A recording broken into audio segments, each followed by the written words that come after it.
অর্জুন কৃষ্ণচূড়া কথা, কবি মন্দাক্রান্তা সেন। অর্জুন গাছ একা ছিল ওই মাঠে, আর্যপুরুষ আভিজাত্যের দম্ভ, নত যেন হলো সব গাছ তার কাছে। এইটুকু শুধু আরম্ভ কাহিনীর। কোথা থেকে এলো কৃষ্ণচূড়ার বীজ? যুবতী হলো সে কয়েক বছর পরে, সাঁওতালি মেয়ে, খোপায় তীব্র লাল। অর্জুন তাকে চাইল আপন করে। নত যেন হবে এমন মেয়ে সে নয়, বসন্তে সে তো একাই নিজেই সাজে। আর্য পুরুষে আসক্তি নেই তার, ব্যস্ত আছে সে ফুল ফোটানোর কাজে।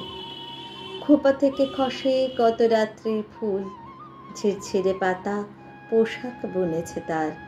অর্জুন সে যে আর্য পুরুষ, ভাবে সব সুন্দরে একা তার অধিকার।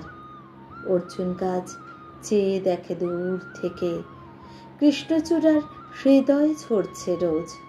রূপ দেখে তার ধাঁধায় দুখানি চোখ, ভাবে কবে পাবে ওই হৃদয়ের খোঁজ। কাহিনী এবার শেষ করি তাড়াতাড়ি।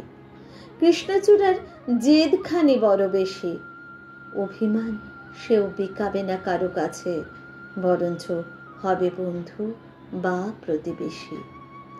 যদিও কাহিনী এমন সহজ নয়, অর্জুনে শুধু বাকল ঝরেছে ঝরে। সাঁওতালি মেয়ে রক্ত ঝরাতে জানে, আর্য পুরুষ হার মানে অন্তরে।